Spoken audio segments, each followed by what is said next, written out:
I have been this, let me back up a little bit. So I've always been a strong advocate for immigration reform. And the first aspect of that is you have to build a wall. You have to, you know, I call it a fence, wall, whatever. Trump calls it a wall, it's a wall. I can tell you in East San Diego County, where our family has had some property about 5 miles from the border. My dad bought it right before the end of World War II, because you could get out of the heat and go up into the mountains at about 4,000 feet elevation. No air conditioning back then. So we still have it in the family. But we used to have a stream of illegal immigrants coming from the Mexican border through our property up to catch a ride on the freeway and then disappear. They built a wall, a fence, and I think it's about 15 feet tall, 10 years ago. It cut down the traffic by 90%. It works. So people say, yeah, but 10% are getting through. It's, yeah, but 90% aren't. You know, and part of the problem is then they just keep going east until there's no fence. Then they can turn north, and we say, okay, so we're mean-spirited because, so-called, because we want to build a wall or a fence. And then, you know, as long as they get in the country, you know, they're okay. And I say, build it all the way, make sure we know who's coming in, because that's a foundational part of any immigration reform. And it's, you know, government's #1 job is public safety. Yes. At the local level, that means police department. At the state level, you got prisons and things, but you're also supporting them. At the federal level, that's our border, that's our army, that's making sure that the integrity of the country is safe. And then we have to have immigration policies that respect what our needs are, whether they be immigration or out of respect for mankind, we have some humanitarian. That's, you know. But it cannot be above the law. No, they've got to come in a legal process, and they have to be some limit, because the reality is big of a country as we are, and as big as our heart is to help people in need, there is a finite amount of space, right? Now, I got in trouble a few years ago for being, and I say in trouble, there's some people who are upset with the policy. If you go on the internet, you can find this. That were upset that I voted on some Syrian refugees. Well, the people coming out of Syria were primarily Christians at the time. And in California, we had a 10,000 person quota, and we were, actually I think it was the United States, and we were at about 2,000 to 3,000. So the legislature voted to encourage the administration to receive more of these refugees, and I supported that. Then I had some constituents that came in to me and explained that, you know, there were a lot of Muslims seeking in, not just Christians coming in, and that they were documented after the fact that some were coming into Europe to, you know, do things, right? And I said publicly, okay, I made a mistake. You know, there are exceptions to these things. But I've always been strong security, build the wall, reform the whole immigration process. In fact, I had a 5-bill package 10 years ago, 2008, one of them being outlawing sanctuary cities. This is before it was on everybody's mind, 10 years ago. So, what do you think of that? Because at that time, LA and San Francisco, I think, were the only two. San Francisco is known to be a sanctuary city. Already back in that time? Yes. LA was sort of a de facto sanctuary city. They hadn't declared themselves, but they'd already set up these kind of things where they didn't cooperate with the federal, but it wasn't a big deal, but it was in fact what they were doing.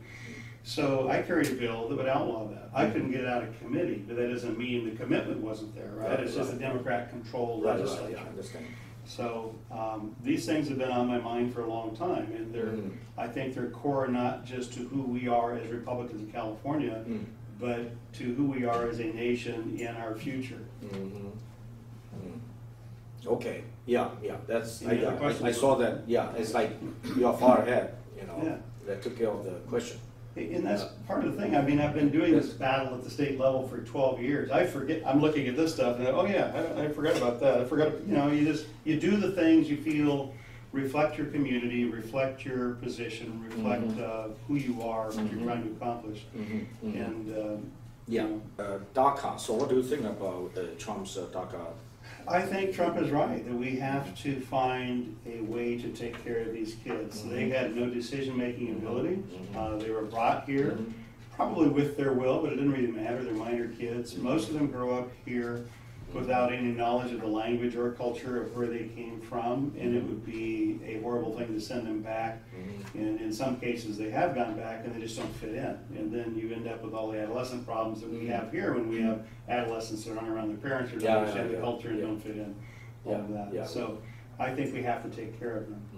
And that's something all of the candidates agree on, all the Republican candidates, at least Young and Sean Nelson and myself. I don't know about Liberatore because he wasn't in a forum where we discussed it. I always felt to be called a lay leader in the church, and that's what I functioned. If you looked at what I wrote out, that's how I functioned up until I got into government. And I felt called similarly to that. And the skill sets that I had learned while being a church leader, there's an amazing transference into government because you can't just declare how things are going to be. You have to build consensus and you have to lead people. Sometimes it takes a lot longer than you want to. Talk to Moses about that. It took him 40 years, right? So and when everybody's died. Yeah, exactly. Right? All right, you guys can't agree on it. We'll get another generation. Just the way. So I mean that's leadership, right? So I have felt called, and it turns out that God has equipped me with skill sets that worked to get things done, focus on issues and get things done. And I've always felt like Congress could use my skill sets. There wasn't an opportunity, and I wasn't going to challenge an incumbent Republican. My experience is at the local level and at the state level. Sean's experience is at the local level, city council and county. I see. So his experience is nonpartisan, along with Republicans, fighting over who's going to do stuff. My experience is both that, at the local level, regional level is very bipartisan, but it was nonpartisan office. But it's not the same as when you get elected into a partisan office where just because being a Republican, they don't want me to have bills survive, right? So I have to build relationships with these guys and shame them sometimes into getting things passed. It's just a different dynamic. Now, do you see the situation change that, before, both parties can honestly come to an agreement, everybody chip in, like a real agreement? It's still possible, It's like, since 2016, like everybody's divided. Huh? Everybody's divided. It's so divided, it cannot, like, just even based on common sense, this is good, but But that's why you have to figure out how to build bridges with the other side. And what I learned a long time ago is I can't come stick you in the eye and then expect you to work with me. Okay, so I show other people respect. And it's, my philosophy of life has always been trying to be more like Jesus, okay? And I just don't say that, it's just throwing it out there. But, we can't judge other people as to whether they're believers or not, right? But we can be fruit inspectors. What is the fruit of the Spirit in their life? In Galatians, we learn it's love, joy, peace, long-suffering, gentleness, goodness, faith, meekness, temperance. Those are the type of qualities that I aspire in life. And I find that the more I aspire to be patient, to be long-suffering, to be gentle, to be kind to people, to treat them with respect, all those things that would be seen as fruit of the Spirit, I find that I can communicate better with people that have opposing viewpoints. So and I'm a fiercely partisan person. I mean, I have my partisan viewpoints that I want to get done. But working with other people is how you get those things accomplished, right? In fact, the ultimate test is whether you can take somebody with a polar opposite opinion and bring them to your side. Right? That nowadays very difficult. They are so united. Nothing they do is they stick together. I've had bills killed in Sacramento just because I'm a Republican, right? And they're Democrats that I didn't know. My last year, we had a whole bunch of new Republicans on the Assembly side. I could work stuff through the Senate. But on the Assembly side, all these new kids, and they don't care about the senators, and I don't care if you've been here 11 years, I'm not, your bill's dying, you're a Republican. And, so it takes a while to build relationships to get things done. But I think it's possible. It's going to take some time for us to heal as a nation. But you have to have peacemakers to make that happen. Okay. Peacemaker with very firm belief and principles. Yeah, but Jesus said, blessed be the peacemakers, and Sermon on the Mount, and he was talking to, because it's so often people are rushing into battle and want to fight for their stuff. That's one way to get it done. But if you start a fight, you better be able to finish it. Then the peacemakers can come in and they help bridge gaps and they work on the problem and just quietly get stuff done. So when you have a Congress made of 535 people, they can't all be fighters. I mean, they fight in their different ways, right? Yeah. But that's what frustrates people most is when the Congress back there that's first not supporting the president, but second, they don't even support themselves. Our Republicans fight amongst each other. So obviously I wasn't just being nice to the Democrats. You know, I'm a part of the political machine. I raise the money for it. I hire the consultants. Because as Senate Republican leader, you basically control the political arm of the Senate Republicans. In addition to the policy is the government funded. We have to raise our own money for the political side. But that was my job, to raise millions to protect our incumbents, but also to pick up seats. Nobody else has picked up seats in about 30 years. So, you know, I feel pretty good about that. So that's not just going along to get along and build relationships. That's about being strategic and then just going out and firmly getting the seats that you need to, winning an election. So correct me if I'm wrong. There's only 2 Senate seats in the Congress, right? U.S. For California. In U.S. Yeah, for California, U.S. senators like Feinstein and Kamala Harris. In the state, you have 40 senators and you have 80 assembly members. So I was one of the 40, and the Republicans had 15. And then, you know, when I came in, we were down to 11, and we fought back. But got those 2 seats, and there was another seat that it was a Republican seat. We just needed to get through the election cycle. So, yeah, that's how the numbers work. Another question: you have been in this political realm, you know, so long, you experienced, seen so much, and so on, and done so much. So, how, in your insight, how does the lefties or the Democrats come so far and so long and so out of common sense? What's the motive? What's pushing that? I don't understand as a normal people. I think a lot of it has been the rise of the Latinos. They haven't always been Democrat leaning, but there is a larger percentage, I would say, that are in need of social services, and the Democrats pander to people that need government services, right?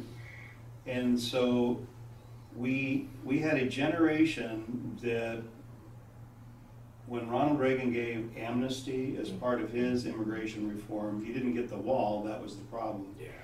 But he did get a generation of Latinos that respected Ronald Reagan for giving them a shot at citizenship.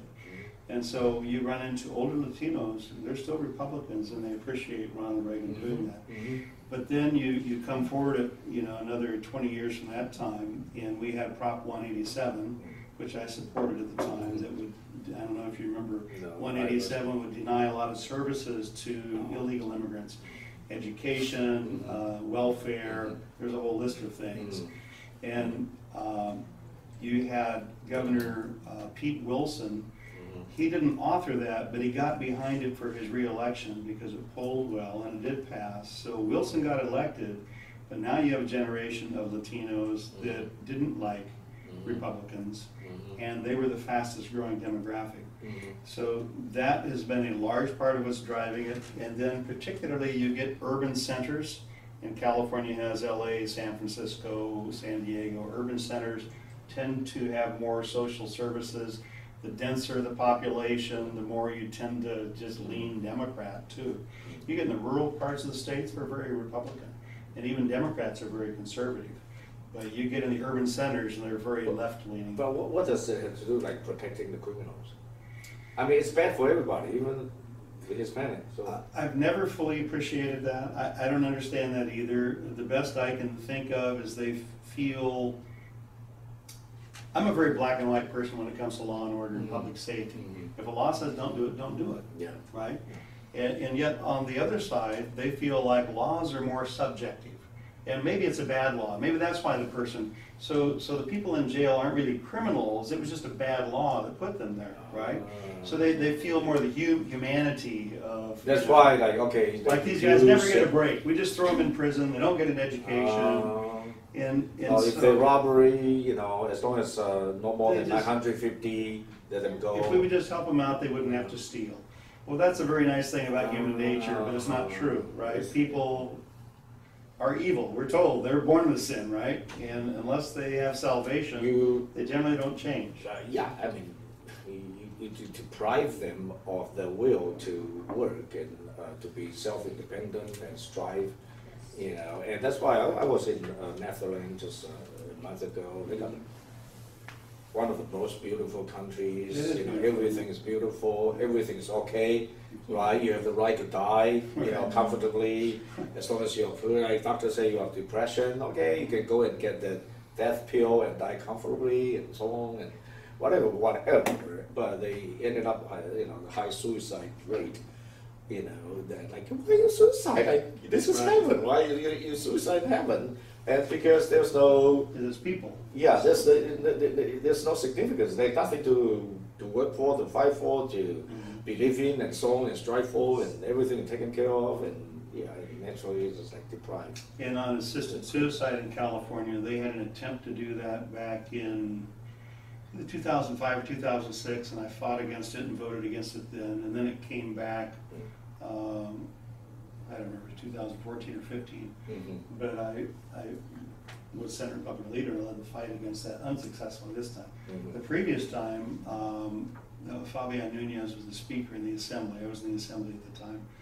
And Cardinal Mahoney from the Catholic Church pulled the speaker into his office and basically gave him a tongue lashing, about how could he go against his Catholic roots, and want to have assisted suicide. And that really is what changed. So Fabian Nunez took the bill and just put it back in committee and killed it, never brought it out of committee. But different leaders, different time, and they got it passed this time. But I was quoted in the paper as saying, there's a saying the doctor will say, take 2 pills, call me in the morning. Right? So I said, in this case, it's take 2 pills, don't call me in the morning. Yeah. It was a good laugh line, but it got, it was serious. Because it's kind of silly. Doctors are supposed to help us, and yet now we have made doctors instruments of death to help us. Yeah. And your opinion about the Obamacare? Healthcare is a thorny issue. In California, we actually executed Obamacare probably better than any other state. I didn't like the personal mandate, and there's a lot of promises he made that couldn't be kept. It was always going to be more expensive. The reality is you have to get more money into healthcare to make it work, and to get more money into healthcare, that's why you have to have the personal mandate. Now they took away the mandate. It's not in effect yet. But by taking away the mandate, all the other premiums have to come up to pay for it, right? Because you don't have the young kids that don't get sick paying in. So I was never a fan of Obamacare. I thought the system was dysfunctional, but it was working. I think a better way to keep costs down or to have insurance that is portable. So if you're working at your, whatever you do here, health fitness machines or whatever, and your employee quits and goes to work at a food distribution place down the street, if he can take his insurance with him, that helps keep costs down, all this paperwork and churning, and you don't have to get up to speed. It's just, it's more efficient. So portability insurance would be good. Being able to sell across state lines right now, it's like California insurance, Arizona insurance, Oregon insurance. Yeah, I'm a businessman. I believe in why our product has to be, it's nuts.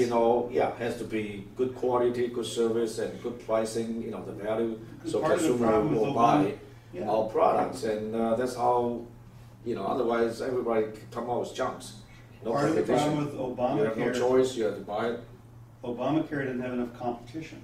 Right. So sometimes if you have one provider or two providers, there's no competition and the prices It's keep a going up. monopoly. Right. Yeah. Smaller states, they don't have it. So you have to have like a conglomeration of states where you can get a big enough pool to have some competition that makes sense. 刚刚我们末世先锋有一个机会，来面对面的采访的 Bob Huff， 他是代表39选区来竞选代表加州的众议员，他是要进到那个 Washington D.C. 里面去代表加州的众议员的候选人之一。那过去我们没有推荐他，是因为我们去听那个 town hall， 去听那个 forum 的时候，当时对于那个边界还有移民的这2个项目呢，觉得说那个时候他没有表达得清楚。